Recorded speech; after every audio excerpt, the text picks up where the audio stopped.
الحمد لله نحمده ونستعينه ونستغفره ونؤمن به ونتوكل عليه ونعوذ بالله من شرور أنفسنا ومن سيئات أعمالنا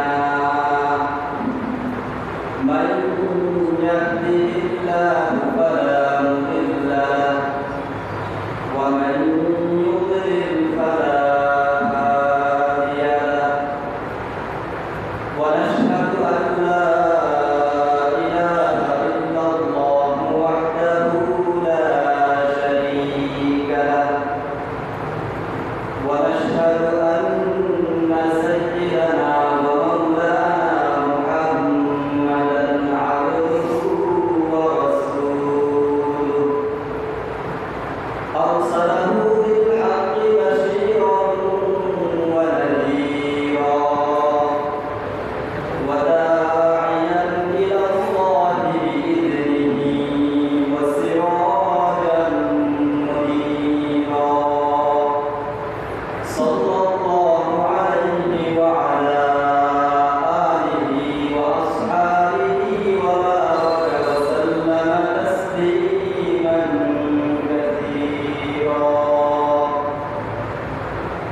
أما بعد فأعوذ بالله من الشيطان الرجيم بسم الله الرحمن الرحيم شهر رمضان الذي أنزل فيه القرآن هدى للناس وبينات من الهدى والفرقان وقال النبي صلى الله عليه وسلم من صام رمضان إيمانا واحتسابا غفر له ما تقدم من ذنبه أو كما قال عليه الصلاة والسلام আমরা সকলে দুরূদ শরীফ পড়ি اللهم صل على محمد وعلى آل محمد كما صليت على إبراهيم وعلى آل إبراهيم إنك حميد مجيد اللهم بارك على محمد وعلى آل محمد كما باركت على إبراهيم وعلى آل إبراهيم إنك حميد مجيد سبحانك لا علم لنا إلا ما علمتنا إنك أنت العليم الحكيم سبحانك لا فهم لنا إلا ما فهمتنا إنك أنت الجواد الكريم الحمد لله আল্লাহ রাব্বুল আলামিনের দরবারে শুকরিয়া যে আল্লাহ রাব্বুল আলামিন আমাদেরকে পবিত্র রমজান মুবারকের শেষ জুমায় যে জুমাটা মুসলিম উম্মাহর নিকট জুমাতুল বিদা বা জুমাতুল বিদা নাম পরিচিত অর্থাৎ বিদায় জুমা এই রমজান থেকে এটাই শেষ জুমা এটা বিদায় জুমা এই বিদায়ী জুমা মুসলমানকে সজাগ করে দেয় জুমাতুল বিদা বা জুমাতুল বিদা এটা কোরআন হাদিসের কোনো জায়গায় নাই এটা হলো মুসলমানকে মনে করিয়ে দেয় রমজান মাস শেষ হয়ে গেছে এক মাস আগে আমরা যে রমজানকে স্বাগত জানিয়েছিলাম কিছুদিন পরেই আমরা এই রমজান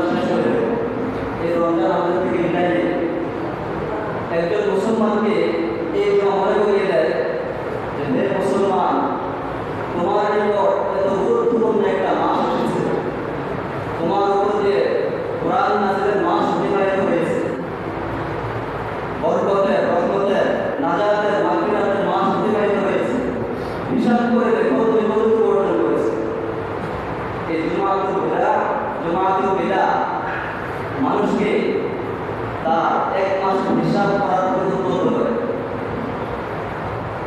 আমরা এই মাসে কি করেছি, আল্লাহ তাআলার কাছে কতটুকু চেয়েছে, কতটুকু আমল করেছে, এটা হিসাব করার জন্য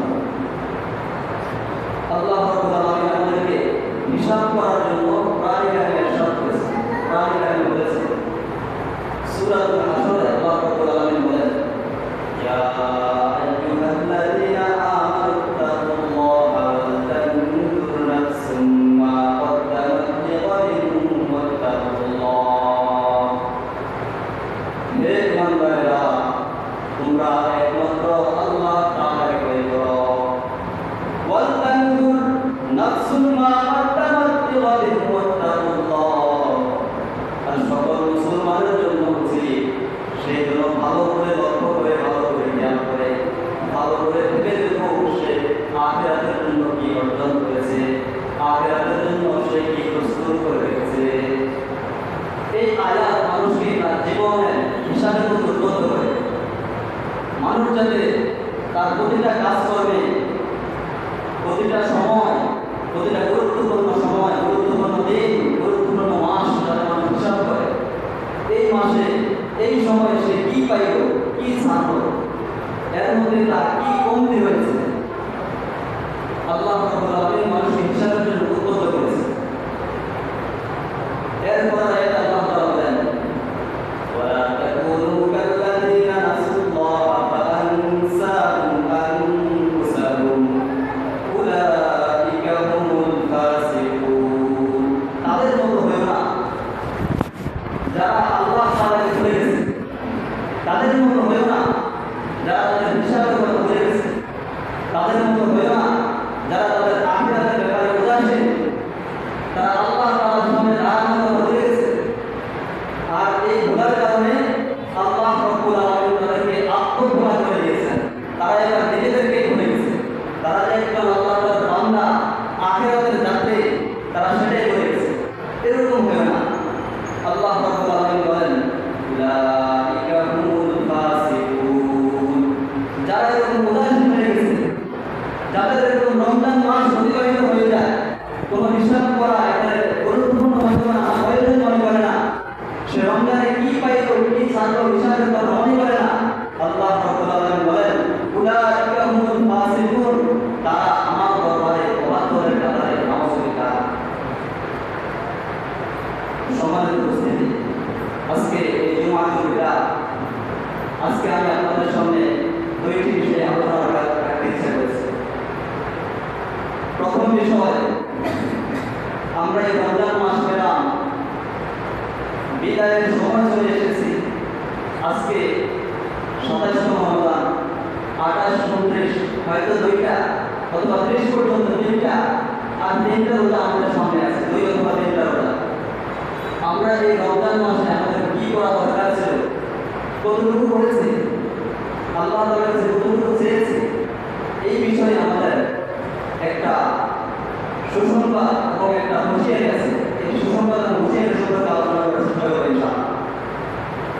আলোচনার দ্বিতীয় বিষয় হলো, আজকে থেকে বাকি দিনগুলো রমজানের শেষ পর্যন্ত, এমনকি রমজানের পরে আমরা কোন কোন আমলগুলো করব, এই বিষয়ে কিছু আলোচনা করার চেষ্টা করব ইনশাআল্লাহ।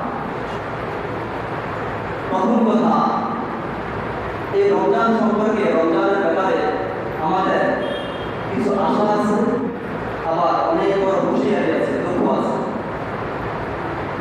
আশা আছে কি, আসলে ইমানদারদের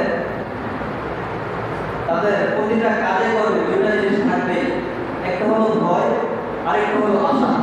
এই ভয় আর আশা যদি না থাকে, কোনো মানুষ পূর্ণ মুমিন হতে পারবে না।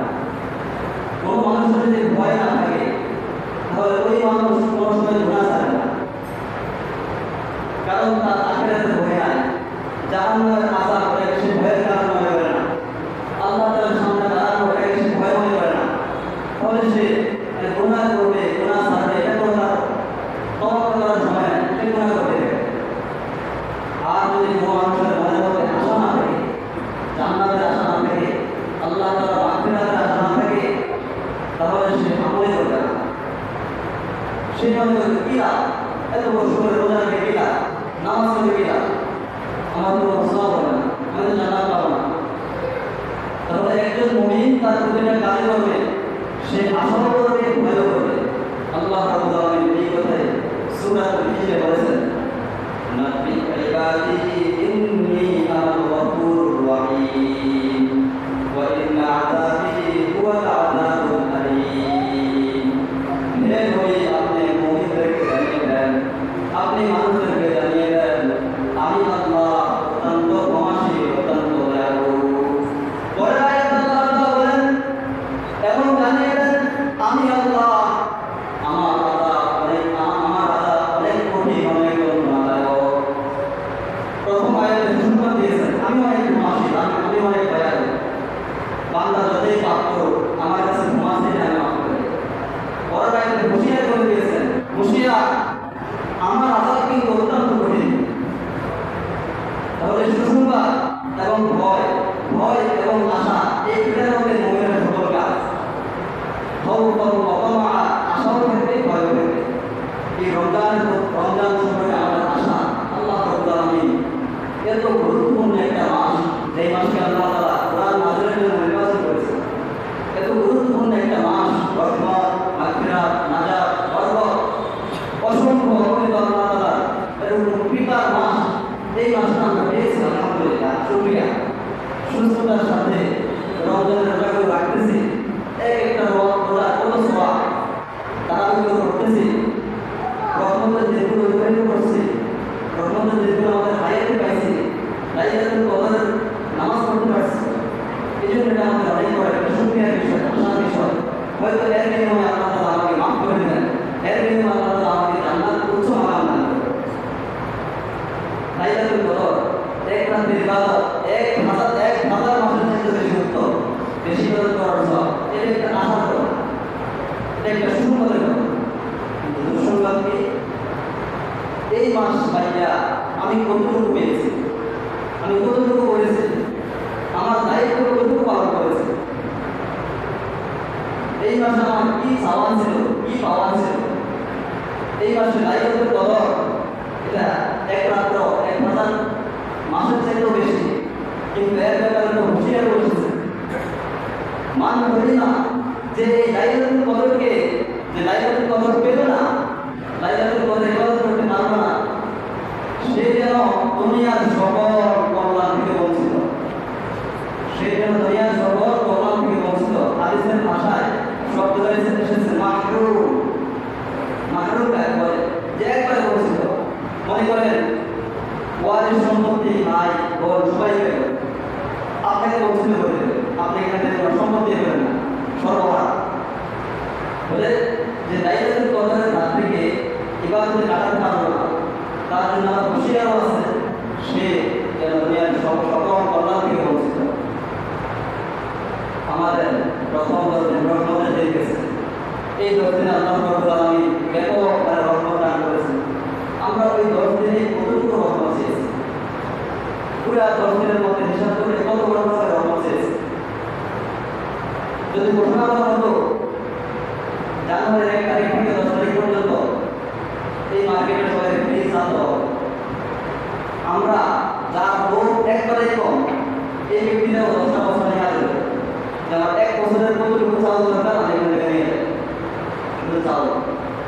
আর আমার আগামী 1 বছর চলাফেরা করার জন্য, আগামী হায়াত চলাফেরা করার জন্য, আখিরাতের প্রতিটা ঘাটি পার হওয়ার জন্য আমার কি পরিমাণ রহমত প্রয়োজন, আমি কি পরিমাণ চেয়েছি। আমাদের সারা জীবনের আমল দিয়া কবরের আযাব থেকে তো মাফ পাওয়া সম্ভব না, ফুলসিরাত পার হওয়া সম্ভব না, হিসাবে আমরা মুক্তি পাওয়া সম্ভব না। সব মুক্তি পাবো একমাত্র আল্লাহ তাআলার দয়া, আল্লাহ তাআলার রহমতে। আমরা কতটুকু রহমত আমরা চেয়েছি, এটা আমাদের হিসাব করা দরকার। মাগফিরাতের মাস, আমরা আমাদের জীবনের কতটুকু গুনাহ মাফ করতে পেরেছি, কোন কোন গুনাহের জন্য আমি তওবা করেছি, রমজানে যে গুনাহগুলো হয়েছে এগুলো কিন্তু মাফ চাইছি কিনা, এটা আমাদের জানা নেই। এই ব্যাপারে নবী করিম সাল্লাল্লাহু আলাইহি ওয়াসাল্লাম ইরশাদ করেন, সহিহ মুসলিমের হাদিস, عن أبي هريرة رضي الله تعالى عنه قال أن النبي صلى الله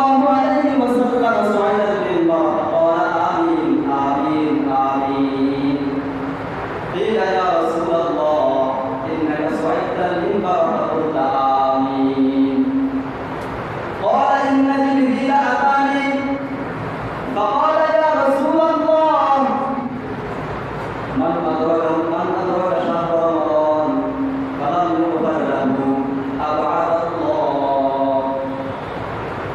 فقال قل آمين فقلت آمين إلى آخر الحديث أو كما قال عليه الصلاة والسلام. এই হাদিসটা আমাদের জন্য অত্যন্ত একটা দুঃখজনক হাদিস। রাসূলের সাহাবী আবু হুরায়রা রাদিয়াল্লাহু তাআলা আনহু ইরশাদ করেন, একদিন নবী করিম সাল্লাল্লাহু আলাইহি ওয়াসাল্লাম এরকম মিম্বরে উঠেছেন। মিম্বরের সিঁড়িতে হাতে পা রাখার সময় নবী বলেন আমিন আমিন আমিন। আমিন শব্দটা তিনবার করেছেন। আমিন অর্থ হে আল্লাহ আপনি কবুল করেন। সাহাবায়ে কেরাম রাদিয়াল্লাহু তাআলা আনহু এই দৃশ্য দেখে বললেন, ইয়া রাসূলুল্লাহ আপনি তো সবসময় মিম্বরে উঠেন, কিন্তু আজকে এমন একটা জিনিস দেখলাম আপনি যখন মিম্বরে উঠলেন তিনবার আমিন বললেন। কি কারণে বললেন আমরা একটু জানতে চাই। নবী বলেন ইন্না জিবরিল আতানি, ও আমার সাহাবীরা আমার দিয়ে শোনো, আমি যখন মিম্বরে উঠলাম তো গুরুত্বপূর্ণ একটা সময়, জাতির উদ্দেশ্যে মুসলমানদের উদ্দেশ্যে ভাষণ দেব, এমন সময় জিবরিল আমিন এসে উপস্থিত। জিবরিল আমিন এসে বলেন, ইয়া রাসূলুল্লাহ মান আদরাকা শাহর রমাদান, যে ব্যক্তি এই রহমতের মাস মাগফিরাতের মাস রমজান মাস পেল, আর এই রমজান মাস পেলে রমজান মাস তার হায়াতের মধ্যে এসেছে এবং হায়াতের মধ্যে রমজান মাস পাওয়ার পরেও তার পিছনের সকল গুনাহ মাফ করতে পারে নাই। আল্লাহ তাআলার কাছে এমন ভাবে মাফ চাই না যেন তার পিছনের সকল গুনাহ মাফ হয়ে যায়। জিবরিল আমিন বললেন আল্লাহ তাআলা তাকে আল্লাহর রহমত থেকে দূরে সরিয়ে দিই, আল্লাহর রহমত থেকে দূরে সরিয়ে দিই। এর অর্থ হলো আল্লাহ তাআলার লানত তার উপর, ওই ব্যক্তি ধ্বংস হয়ে যায়, ওই ব্যক্তির নাক মাটির ধুলায় হয়ে নিব। নবীজি বলেন এই দোয়া করার পর জিবরিল আমিন আমাকে বলেন ইয়া রাসূলুল্লাহ আপনি বলেন আমিন। আমি জিবরিল আমিনের এই দোয়াটা সত্যি সম্পূর্ণ করলাম। এমন সুন্দর একটা মাসে ওই ব্যক্তি তার জীবনের গুনাহ থেকে ক্ষমা চাইতে পারে না, সে তো আসলেই নরকে আসলে ধ্বংস হয়ে যায়। আমি নবী সাইয়্যিদুল মুরসালিন সাল্লাল্লাহু আলাইহি ওয়াসাল্লাম এই বদদোয়ার উপর সিল মেরে এটাকে শক্তিশালী করে দিলাম। যে ব্যক্তি রমজান মাস অতিবাহিত করলো তার জীবনের গুনাহগুলো মাফ করতে পারে না, ওই ব্যক্তি ধ্বংস হয়ে যায়। নাউযুবিল্লাহ নাউযুবিল্লাহ। মুসলমান ভাইয়েরা বাবা, এই হাদিসটা শোনার পর আমাদের কতটুকু চিন্তা মাথায় ঢোকা দরকার, কতটুকু চিন্তা মাথায় ঢোকা দরকার। আসলে এই মাসে সারা জীবন না, এই মাসে যে গুনাহগুলো হয়েছে কত মিথ্যা কথা বলি আমরা এক সপ্তাহ আগে কি গুনাহ করি এখন ভুলে গেছি, এক মাস আগে কি গুনাহ করেছি এখন ভুলে গেছি, এক বছর আগে তো মনে নাই, 5 বছর আগে তো মনে নাই কি গুনাহ করছি। কিন্তু আল্লাহ তাআলা কোনো কিছু বলেন না, কোনো কিছু বলেন না। দুনিয়া ধ্বংস হয়ে যাবে, আসমান ধ্বংস হয়ে যাবে, আল্লাহ তাআলা বলবেন না। আসরের মধ্যে টাইম হয়ে যাবে, আল্লাহ তাআলা বলবেন না। ফেরেশতারা যে গুনাহ দেখছেন এই গুনাহ মুছবে না। আমাদের ভয় আছে আমরা যদি গুনাহ না করতে পারি, না চাইতে পারি, আমাদের কপাল কত খারাপ। নবীর বদদোয়া, জিবরিল আমিনের বদদোয়া আমাদের উপর, ওহী ফেরেশতা জিবরিল আমিন। কিন্তু এটা হলো একটা বদদোয়া। হাদিসের প্রসঙ্গে আরো দুইটা বদদোয়া তোমাদের যেগুলো বলে দেই। নবীজি যখন মিম্বরে উঠলেন জিবরিল আমিন বললেন ইয়া রাসূলুল্লাহ আপনার নাম অথবা আপনার নামের কোনো অংশ, আপনার নাম বোঝায় এমন কোনো শব্দ কারো সামনে উচ্চারণ করা হলো, রাসূলুল্লাহ সাল্লাল্লাহু আলাইহি ওয়াসাল্লাম, মুহাম্মাদুর রাসূলুল্লাহ সাল্লাল্লাহু আলাইহি ওয়াসাল্লাম, নবী করিম সাল্লাল্লাহু আলাইহি ওয়াসাল্লাম, এমন কোন শব্দ উচ্চারণ করা হলো আর ওই কৃপণ ব্যক্তি আপনার উপর দুরূদ করলো না, সাল্লাল্লাহু আলাইহি ওয়াসাল্লাম করলো না, ওই ব্যক্তির জন্য রূপ অথবা আশীর্বাদ হয়ে যায়। নাউযুবিল্লাহ। আর একটা বদদোয়া, এটা থেকে আমরা কয়জনে বাঁচতে পারি? এই যুগে বাঁচা অসম্ভব। নবীজি জিবরিল আমিন বদদোয়া করলেন ইয়া রাসূলুল্লাহ বৃদ্ধ পিতামাতা সে তার হায়াতের মধ্যে পাইল, বৃদ্ধ পিতামাতা জীবিত ছিল কিন্তু তাদের খেদমত করে তাদেরকে খুশি করে আল্লাহ তাআলার পক্ষ থেকে এসে জান্নাতের সার্টিফিকেট কামাই করতে পারবো না, ওই ব্যক্তি ধ্বংস হয়ে যায়, তার কোনো দরকার নাই, সে তার আল্লাহ তাআলার রহমতের কোনো দরকার নাই, ধ্বংস হয়ে যায়। নাউযুবিল্লাহ। বলেন তো এই বদদোয়া থেকে আমরা কয়জন বাঁচতে পারি? বর্তমান যুগে, বর্তমান সমাজে প্রতি বাড়িতে বাড়িতে প্রতি ঘরে ঘরে মুসলমানের বাবা মা কষ্ট পায়, তাদের খেদমত করা হয় না। আল্লাহ রাব্বুল আলামিন আমাদেরকে বিশেষ করে বাবা মা খেদমত করার তৌফিক দান করেন। সম্মানিত মুসলিম কেরাম, এই হাদিসের মূল উদ্দেশ্য যেটা আমি বললাম, যে ব্যক্তি রমজান মাস পেল কিন্তু তার গুনাহগুলো ক্ষমা করাতে পারল না, আল্লাহ রাব্বুল আলামিন তাকে তার রহমত থেকে দূরে সরিয়ে দেয়। এটা জিবরাইল আলাইহির বদদোয়া, আর নবীজি এই বদদোয়ার উপর নবীজি এটাকে আমিন বলে আরো শক্তিশালী করে দিলেন। আমরা এই বদদোয়া থেকে কতটুকু বাঁচতে পারছি? যেমন আমাদের একটা ভয় দরকার, এখন আসলে যেতে পারি না, একটা আশারও জায়গা আছে, আমাদের আশারও একটা জায়গা আছে। আশার জায়গাটা হচ্ছে আরো 3টা দিন সময় আছে। প্রতিটা মুহূর্ত, প্রতিটা সেকেন্ড, প্রতিটা ঘন্টা, প্রতিটা রাত, প্রতিটা দিন কত দামি, প্রতিটা দিন কত দামি। আমরা যদি এই সময়গুলো কাজে লাগাই, 2 অথবা 3টা দিন তো আছে, এই 2 দিন বা 3 দিন যদি কাজে লাগাই, আশা করা যায় আল্লাহ রাব্বুল আলামিন তিনি অনেক ক্ষমাশীল। তিনি যেমন আযাবদাতা, শাস্তিদাতা, তিনি তেমন নিয়ামতদাতা, কল্যাণদাতা, তিনি এরকম ক্ষমাশীল। আমরা এই 3টা দিন যদি কাজে লাগাই, দিন রাত শুধু এই কাজে লাগাই, তাহলে আশা করা যায় আল্লাহ তাআলা আমাদেরকে মাফ করে দেবেন। আশা করা যায় আল্লাহ তাআলা আমাদেরকে, আমাদের উপর রমজানের যে হক ছিল, আমরা ওই হক আদায় করতে পারবো, আমরা জবাব দিয়ে আল্লাহ তাআলার সামনে জবাব দিতে পারবো।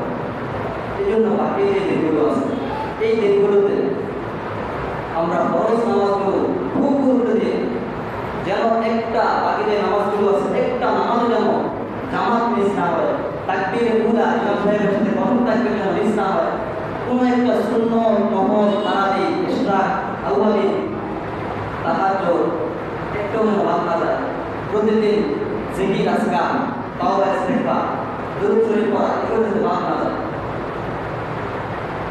এই 3 দিনের রাতগুলো আমরা বেশি বেশি আমাদের কাছে কান্নাকাটি করি, গুনাহগুলোর কথা আল্লাহ তাআলার সামনে তুলে ধরি। আল্লাহ মিথ্যা কথা বলেছে, আল্লাহ মানুষকে এরকম কষ্ট দিয়েছে, নামাজ ছেড়েছে, আরো কত কিছু বলেছে। আপনি তো সব জানেন, আপনি সব জানেন, আপনি সব ক্ষমা করেন, মেহেরবানি করে আমাদের গুনাহগুলো, অপরাধগুলো আপনি ক্ষমা করেন। এগুলো আমরা বলতে পারি। আশা করা যায় আমরা আল্লাহ তাআলার কাছে আশা করতে পারি, এই রমজান মাসের হক আদায়ের আশা করতে পারি। এটা হলো আমার রমজান সম্পর্কে আমাদের যে সুসংবাদ বা একটা হুঁশিয়ারি ছিল, এই বিষয়ে কথা। আরেকটু বলতে হয়, নবী করিম সাল্লাল্লাহু আলাইহি ওয়াসাল্লাম এই হাদিসে বলেছেন, যে ব্যক্তি গুনাহ ক্ষমা করতে পারলো না, গুনাহ ক্ষমা করাইতে পারলো না, সে ধ্বংস হয়ে যায়। আমাদের একটু জানা দরকার, আমরা কোন কোন আমল করলে আমাদের গুনাহ ক্ষমা হবে, আমরা গুনাহ থেকে মাফ পাবো কিভাবে। গুনাহ মাফের সবচেয়ে বড় মাধ্যম আল্লাহর কাছে তওবা করা।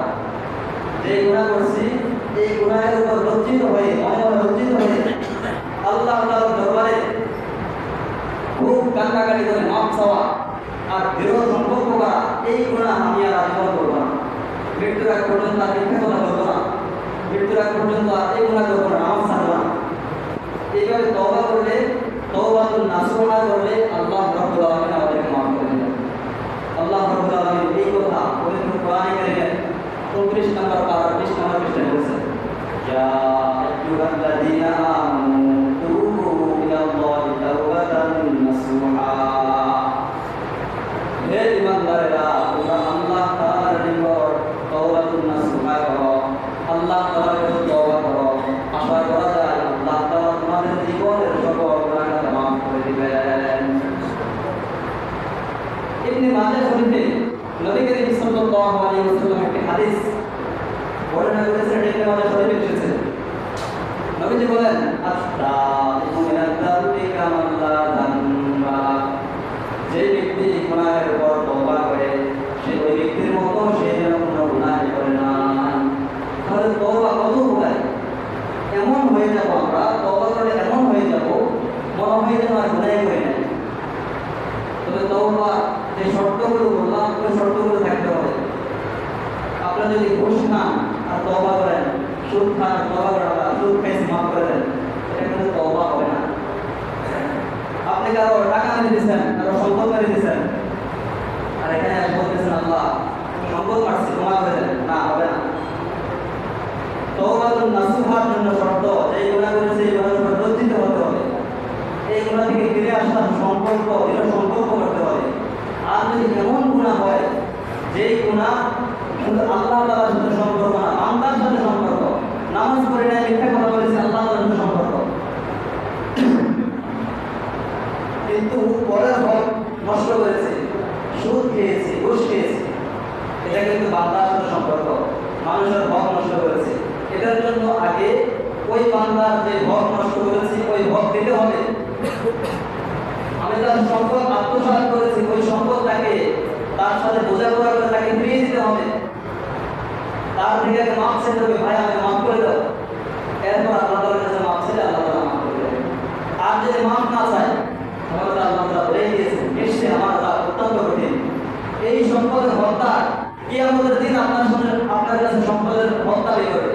ওইখানে তো আপনি সম্পদের মালিক না, ওইখানে তো আপনি একটা জামানোর মালিক না, একবার নিঃস্ব আছে, শুধু কয়েকটা নেকি, যদি আমরা কিছু নেকি নিয়ে যেতে পারি, আল্লাহ তাআলা ইনসাফ বিচার করবে। এখন তোমার কাছে যা আছে তা দিয়ে দাও, আমার কাছে হজের সওয়াব থাকবে, নামাজের সওয়াব থাকবে, যাকাতের সওয়াব থাকবে, আল্লাহ তাআলা বলবে দিয়ে দাও। আমি এত হজ এত নামাজ পড়েও আখিরাতে ওই অন্যের হকের কারণে আমাদের দিয়ে দিতে হবে, আর আমি নিঃস্ব হয়ে হতভাগা হয়ে জাহান্নামে যেতে হবে। এই জন্য তওবাতুন নাসুহার জন্য মানুষের হক নষ্ট করলে, পরের হক নষ্ট করলে হক দিয়ে দিতে হবে, এরপরে আল্লাহ তাআলার কাছে ক্ষমা চাইতে হবে। তো আমরা যদি তওবা করি তাহলে আল্লাহ তাআলা আমাদের পিছনের সকল গুনাহগুলো মাফ করে দেবেন। তাহলে আমাদের একটাই রাস্তা তওবা করা। আরো কিছু পদ্ধতি আছে, আমরা যখন কোনো গুনাহ করবো, গুনাহ করার পরে কিছু নেক আমল করে ফেলবো, আল্লাহ তাআলা মাফ করে দেবেন। তো আমরা এখন বিশেষ করে বেশি তওবা করব, বেশি বেশি মাফ চাই, আল্লাহ তাআলা যেন আমাদের গুনাহসমূহ মাফ করে দেন। নাহলে অপেক্ষা করতে হবে। নবীজি বলেছেন আল্লাহ তাআলাকে রহমত থেকে দূরে সরাই দেয়, তার উপর আল্লাহ তাআলার লানত নাযিল হোক, আমাদের উপর লানত নাযিল হোক, করতে হবে, গুনাহ মাফ হবে। সম্মানিত মুসলিম কিরাম, দ্বিতীয় কথা হলো আমাদের কি করণীয় সামনে রমজান শেষ পর্যন্ত, রমজানের পরের মাসে ঈদুল ফিতরের দিন, আগামী এক বছর রমজান থাকা পর্যন্ত কি করণীয়? আগামী এক বছর আমাদের করণীয়, এই রমজান মাসে আমরা যেমন নামাজ পড়ে ঠিকমতো করেছি, রমজান রয়েছে না, রমজান মাসের সম্মানার্থে আগামী দিনগুলো আমরা নামাজগুলো এইভাবে একদিনের মানুষকে গুরুত্ব সহকারে আদায় করি। এই মাসে যেমন কোরআন তেলাওয়াত বেশি বেশি করেছি, কোরআন নাযিলের মাস, বছরের বাকি দিনগুলো, সামনের দিনগুলো এরকম নিয়ম করে, রুটিন করে, টাইম নির্ধারণ করে, প্রতিদিন বছরের পরে বা প্রতিদিন এশার পরে যে কোনো একটা সময় আমরা টাইম নির্ধারণ করে কোরআন তেলাওয়াত করব। সাহাবায়ে কেরাম রাদিয়াল্লাহু তাআলা আনহু এরকম এক রাত্রে এক দিয়ে আমাদের কম না হলেও সপ্তাহে এক দিয়ে। আমরা কোরআন শরীফ খুলে দেখি মঞ্জিল 1, মঞ্জিল 2, মঞ্জিল এরকম 7 পর্যন্ত আছে, 7টা মঞ্জিল এরকম একদিনে এক মঞ্জিল করে পড়তেন, প্রায় 4.5 মতো। একদিনে এক মঞ্জিল করে এক সপ্তাহে খতম দিতেন। এটা এখনো অনেক ওলামায়ে অনেক ইবাদতকার বান্দারা এখনো এই আমল করে, সপ্তাহে এক খতম দেয়। আমরা তো এমন হয়ে গেছি, কোরআনকে এমন ভাবে ছেড়ে দেই, আল্লাহ মাফ করো, কবে যে কোরআন পড়ি, কবে যে কোরআন ধরি, এর আগের কথা মনে আসে না। দিনের পর দিন চলে যায়, সপ্তাহের পর সপ্তাহ চলে যায়, মাসের পর মাস চলে যায়, আমাদের কোরআনের সাথে কোনো সম্পর্ক নাই। অথচ কোরআন কত বরকতপূর্ণ একটা কিতাব, এই কিতাব তেলাওয়াত করলেও সওয়াব, এই কিতাবের তেলাওয়াত শুনলেও সওয়াব, এই কিতাব পড়লেও সওয়াব, এই কিতাবের ব্যাখ্যা শুনলেও সওয়াব, অর্থ শুনলেও সওয়াব, এই কিতাব যদি আপনি দিনী করার কাজে সহযোগিতা করেন এটাও সওয়াব, এই কিতাব শিক্ষার কাজে সহযোগিতা করেন এটাও সওয়াব, পড়ানো সওয়াব, পড়ানো সওয়াব, এই কিতাব সামান্য কাজে আপনি কাজ করেন এটাও সওয়াব। আমরা এই কিতাব থেকে দূরে সরে থাকি, তাহলে বাকি দিনগুলো আমরা কোরআন কারীমের তেলাওয়াত ছাড়বো না, কোরআন কারীমের তেলাওয়াত শক্ত করে ধরে রাখবো।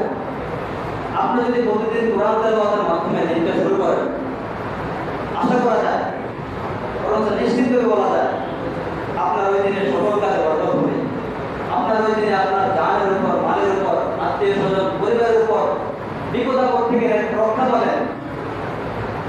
থেকে রক্ষা পাবেন যদি আপনি কোরআন তেলাওয়াত করেন। আরো একটা কাজ হলো এই মাসে যেমন আমরা দান সৎকার করেছি, আমরা সারা বছর সাধ্যের মধ্যে, বেশি না সাধ্যের মধ্যে দান সৎকার করব। আমাদের সকলের সাধ্য আছে কিন্তু আমরা সাধ্যটা বোঝে না, আমরা মনে করি না দান করা লাগবে। 1000 টাকা থাকলে এখান থেকে 10 টাকা দান করলে অসুবিধা নেই, কমবে কমার কোনো মনে হবে না এখানে 10 টাকা গেছে, 1000 টাকা 10 টাকা দান করে। আমাদের এরকম মোটামুটি সবাই মাসে 500 টাকা করে দান করার সুযোগ নেই, অবশ্যই আছে। আমরা প্রতি মাসে কিছু নেই ধারণ করি, এই মাসে এত টাকা দান করবো। আল্লাহ তো আমাকে হায়াতের শেষ পর্যন্ত এই আমলটার উপর জারি রাখার তৌফিক দান করুন। আমি একটা হিসাব করে আমার মাসে কত টাকা আয় হয় তার একটা হিসাব করে নামাজকে করে আল্লাহ রাব্বুল আলামিন আমাকে এটা মৃত্যুর আগ পর্যন্ত জারি রাখার তৌফিক দান করুন। আমি আপনাদের জন্য দোয়া করি আপনারাও যেন পারেন এই আমলটা করতে। আর বাকি যে 3 দিন আছে এর মধ্যে একটা বেজর রাত্রি আছে, এর মধ্যে 29 তারিখ বেজর রাত্রি আছে। লাইলাতুল কদর কোন রাত্রি এটা আমরা 27 তারিখ প্রবল ধারণার উপর করে থাকি, কিন্তু কোন রাত্রি নিশ্চিতভাবে শুধুমাত্র 5টা রাত্রি বলা যায়, 21, 23, 25, 27, 29। 4টা রাত্রি আমরা পার করে ফেললাম, আর একটা মাত্র রাত্রি আছে 29 তারিখ রাত্রি। যদি লাইলাতুল কদর এই রাত্রি হয়ে থাকে আর আমি আপনি এই রাত্রি ইবাদত না করি, ওই যে প্রথমেই বললাম যে এই লাইলাতুল কদর থেকে মাহরুম হলো, বঞ্চিত হলো, সে দুনিয়ার সকল কল্যাণ থেকে বঞ্চিত হলো, তার জন্য দুর্ভাগা, তার জন্য দুর্ভোগ। আমাদের করণীয় রমজানের বেজর রাত্রি, এটা কতদিন রাত্রি মনে করে, কতদিন রাত্রি মনে করে বেশি বেশি নফল ইবাদত করা, তওবা ইস্তেগফার করা, জিকির আজকার করা, কোরআন তেলাওয়াত করা। আর ঈদুল ফিতরের দিন, ওই দিন আমরা রোজা ভাঙবো, আমাদের খুশির দিন। আল্লাহ রাব্বুল আলামিন আমাদেরকে এই উম্মতের জন্য একটা খুশির দিন হিসাবে আমাদেরকে দিয়েছেন। ওই দিনে আমরা সুন্নাত তরিকায় শরীয়তের বিধানের ভিতরে আমরা আনন্দ করতে করব, আনন্দ করবো এমনভাবে যেটা শরীয়ত লঙ্ঘন করে। তাহলে আমাদের এই আনন্দের এই রোজার বিধান আমরা একটু খুশি পাইলে রোজার মাসটা শেষ হওয়ার সাথে সাথে সরকারের অনুসরণ শুরু করে দিলাম কিনা, আমরা ওই দিনটাও ওই দিনেও আনন্দ করবো, খুশি এরকম দিন কাটাবো শরীয়তের গ্রন্থবিদের ভিতরে। ঈদুল ফিতরের দিন নামাজ খুতবা গুরুত্ব সহকারে আদায় করবো, এরপরে ঈদগাহ থেকে যাবো। ঈদগাহ আসার আগে যে সুন্নতগুলো আছে এই সুন্নতগুলো আদায় করে পালন করে এরপরে আমরা ঈদের নামাজে আসবো। এরপর যখন এই রমজান মাস শেষ হলো, শাওয়াল মাস শুরু হলো, শাওয়াল মাসে আমরা আরো একটা আমল যেটা রমজানের সাথে সম্পৃক্ত, এমন একটা আমল খুব দামি, এই আমলটা আমরা করব। নবী করিম সাল্লাল্লাহু আলাইহি ওয়াসাল্লাম বলেন, মান সামা রমাদান, যে ব্যক্তি রমজানের রোজা পালন করে, রমজানের কৃষ্ণ রোজা পালন করলো, সুন্নাহ আতবাহু সিত্তাম মিন শাওয়াল, এর পরবর্তী মাস শাওয়াল মাসের মধ্যে 6টা রোজা, 6টা নফল রোজা পালন করবে, 6টা নফল রোজা রাখলো। চাইলে একসাথে 6টা রাখতে পারে, একসাথে একটা রাখতো একটা না রাখতো, এরকম 6টা মিলে এলো পুরা শাওয়াল মাসে। কানের কাসিয়ামিল দাহরি কুল্লি, তার জন্য এই আমলটা কত করে জানেন? নবীজি বলেন সেই জন্য সারা মাস রোজা রাখার, সারা বছর রোজা রাখার সওয়াব পেল। সুবহানাল্লাহ। কাসিয়ামিল দাহ, সিয়ামিল দাহ অর্থ হলো সারা বছর রোজা রাখা। সারা বছর রোজা রাখা এটা একজন নবী আমল ছিল, হযরত দাউদ আলাইহিস সালাম, তিনি সারা বছর রোজা রাখতেন। আমাদের এই উম্মতের জন্য নবীজি বলেছেন এই উম্মত সারা বছর রোজা রাখার সওয়াব পাবে 2টা আমল করে। একটা হলো সে প্রতি বছর 3 দিন করে রোজা রাখলো, 3 দিন করে রোজা, প্রতি মাসে 3 দিন করে রোজা রাখলে তার 1-10 হলে 3-30, 1 মাসে 3 দিন রাখলে সেই জন্য 1 মাসের রোজা সওয়াব পাবে, 30টা রোজা সওয়াব পেল। এরকম সারা বছরে প্রতি মাসে 3 দিন করে রাখলে সে সারা বছর রোজা রাখার সওয়াব পেল। সারা বছর রোজা রাখা এটা আমাদের জন্য নিষেধ, সারা বছর রোজা রাখা এই উম্মতের জন্য এটা নিষেধ, নবীজি নিষেধ করতেন সাহাবায়ে-কেরামদের। কারণ একজন মুসলমান সে শুধু নামাজ পড়বে না, তার পরিবার থাকবে। নবীজি একজন নবী ছিলেন, সবচেয়ে বড় আবেদ ছিলেন, তেনার স্ত্রী ছিল, মেয়ে ছিল, সমাজ ছিল। একজন মুসলমান সে নামাজ পড়বে, তার সংসার চালাবে, হালাল ইনকাম করবে, এই জন্য সে সারা বছর রোজা রাখতে তার জন্য কষ্ট হবে, তার শরীরের দিকে খেয়াল রাখতে হবে। এই জন্য আমাদের জন্য সারা বছর রোজা রাখা নিষেধ, কিন্তু সারা বছর রোজা রাখার কিন্তু স্বভাব আছে। সারা বছর রোজা রাখা রোজার স্বভাব পাওয়ার মাধ্যম আছে। আমরা যদি প্রতি মাসে 3 দিন রোজা রাখি, আল্লাহ তাআলা স্বভাব দিয়ে দেবেন। আরো একটা স্বভাব এই মাসে, যে রমজানের পরে যদি আমরা 6টা রোজা রাখি, তাহলে 3, 30 আর 6 মোট 36 হয়। 36 যদি আমরা রমজান করতে 360 হবে, চন্দ্র হিসাবে 1 বছরে 360 দিন। তাহলে আমরা এই 6টা রোজা একসাথে রেখে দেওয়ার কারণে আমাদের 1 বছর রোজা রাখার স্বভাব পাবো। এই জন্য আমরা এই আমলটা মিস করবো না। আমাদের এখন রোজা রাখার অভ্যাস হয়ে গেছে, সামনে 6টা একটু কোনো কষ্ট হবে না, আমরা ইনশাল্লাহ রোজা করে রাখবো। যে কথাগুলো বললাম, কথাগুলো আমি আবার ভেবেছি। প্রথমে বললাম আজকের এই জুমাতুল বিদা আমাদেরকে স্মরণ করে দেয়, হিসাব করা। আমরা এই মাসে কতটুকু আমল করলাম, কি পাইলাম, কি করলাম, এটা হিসাব নিকাশ করা, কি জানলাম। এরপরে বললাম আমরা যদি এই মাসে এখনো নিজের গুনাহ থেকে মাপ চাইতে না পারি, বাকি দিনগুলোতে আমরা বেশি বেশি তওবা ইস্তেগফার করে আল্লাহর কাছে মাপ চাইব। এরপর বললাম বাকি যে দিনগুলো আছে, দিনগুলো আমরা সুন্দরভাবে নামাজগুলো পালন করবো। বাকি 1 বছর আগামী রমজান পর্যন্ত আমরা সুন্দরভাবে নামাজগুলো মতো করবো। এই রমজানের মধ্যে আমলগুলো খুব গুরুত্ব দিয়ে করবো। শাওয়ালের 6টা রোজা রাখবো। ঈদুল ফিতরের দিন সুন্নত আদায় করে আমরা ঈদুল ফিতরের ঈদগাহে আসবো। ঈদগাহে আসার পর নামাজ এবং খুতবা এগুলো শেষ করে ঈদগাহ থেকে বাড়িতে যাবো। যাওয়ার পর আনন্দ